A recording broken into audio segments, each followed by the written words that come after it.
За ажлын хэсгээс нэг хэдийд асуулт асууя. Нэмэгдсэн өртгийн албан татврын тухай хуульд өөрчлөлт оруулах тухай гэдэг энэ дагсан хууль орж ирсэн. 26 оны 1 сарын 1-ээс гэдгийг ажлын хэсэг 10 дугаар сарын 1 болгож өөрчлөх санал гаргаад дэмжигдсэн байгаа. Тэгээ би сангийн яамнаас асуух гэдэг юм.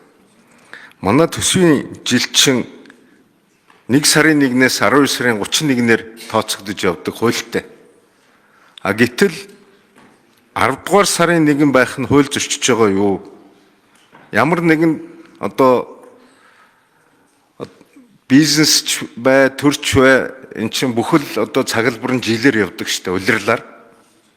Тэгэнгүүт чинь бүр улирлаарч биш 10 сарын 1-ээс гээд нэг юм хагас жилээр тооцохч боломжгүй нэг ийм нөхцөл байдлыг оруулж ирж байна. Энэ дэр тодорхой хариулт авмаар байна. За хоёрдугаарт нь юу гэхээр зэрэг 26 оны татврын жилд сая төгрөг хүртэлх төгрөгийн худалдаа авалтад 50%, за саяас дээш нь 20% буцааж өгнө гэд ингээд тооцсон байгаа юм.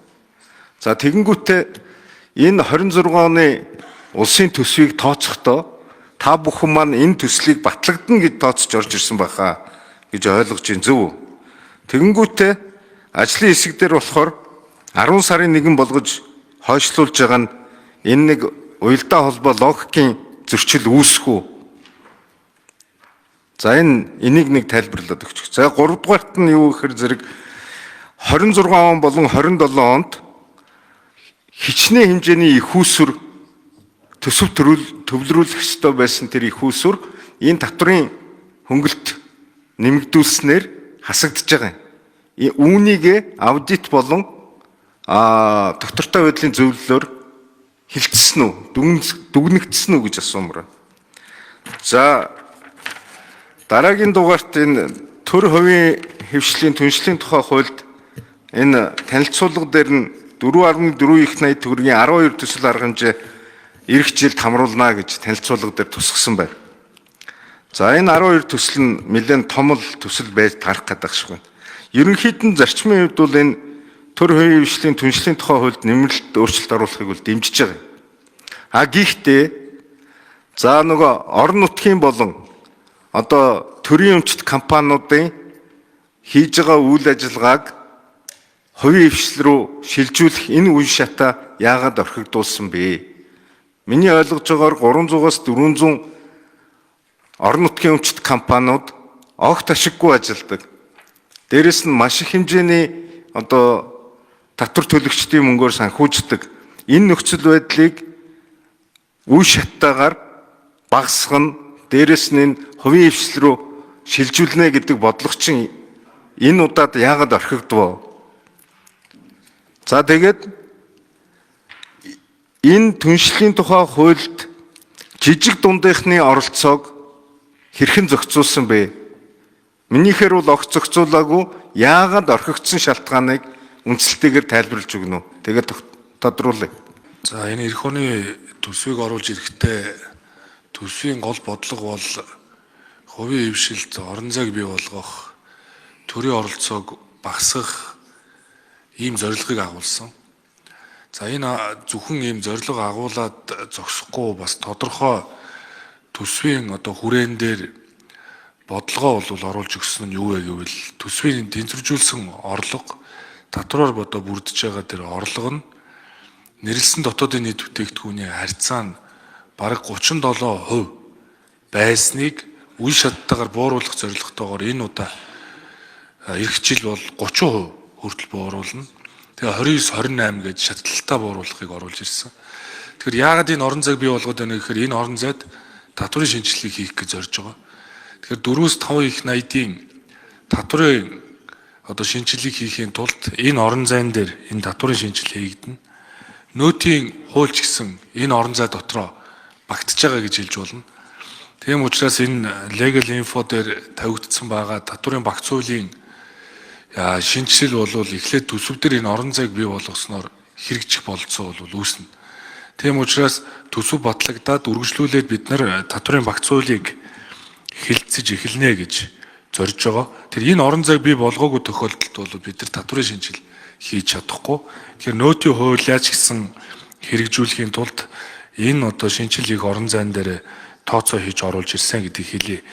За төр хувийн хвшлийн түншлэлийн гол олон улсын жишг бол томоохон энэ мега төслүүдийг хийхэд чиглэдэг. Тийм учраас тухайн том төслүүд нь хэрэгжснээр энэ жижиг дунд үйлдвэрүүдийгээ дэмжих, хувийн хвшилт одоо ажил гүйцэтгэх боломжоор хангадаг.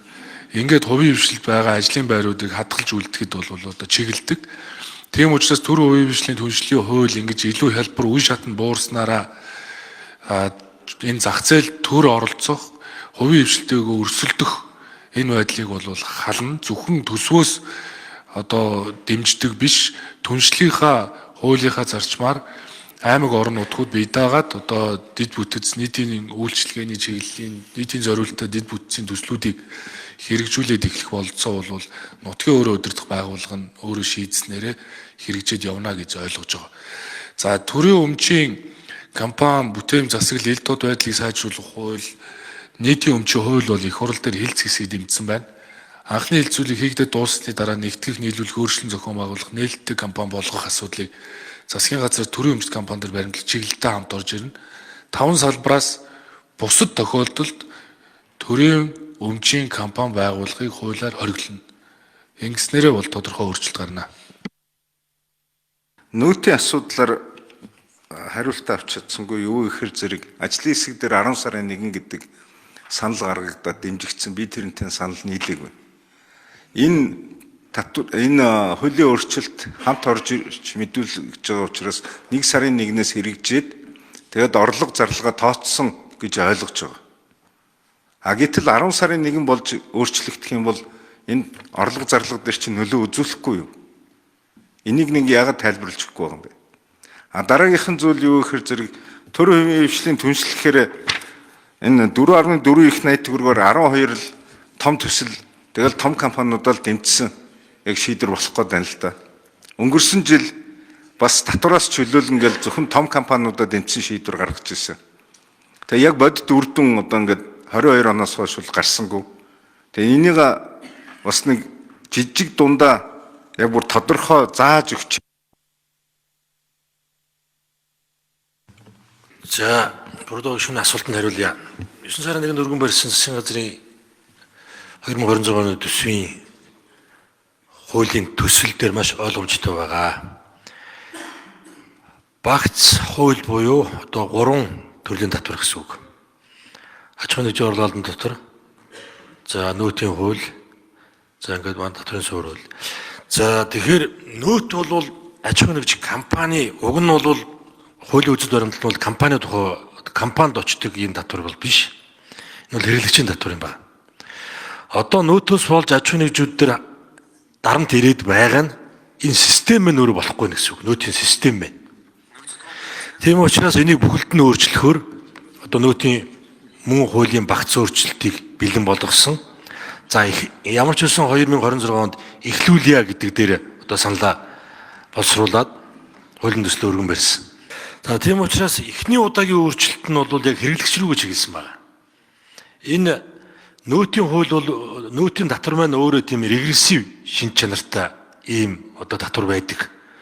Өөрөөр хэлбэл одоо бага хэрэглэн дээр их өндөр дарамттай, өндөр хэрэглэн дээр бага дарамттай ийм шинжтэй ийм татвар байдаг. Тийм учраас хувь хэмжээг хэрэг жигд буулгачих юм бол энэ бүр эсэргээр бол. Харин ч бүр одоо том одоо хэрэглэгчид дээр дарамтын бүр улам багасгаад жижиг хэрэглэгчнэр дээр одоо дарамтын нэгсэх болчихно. Тийм учраас аль болох одоо бага хэрэгжилж байгаа хэрэглэн дээр нь илүү одоо хөнгөлт үзүүлэх ийм хэлбэрээр оруулж ирсэн байна. За энэ нь бол мэдээж нэлээд өндөр өртөгтэй.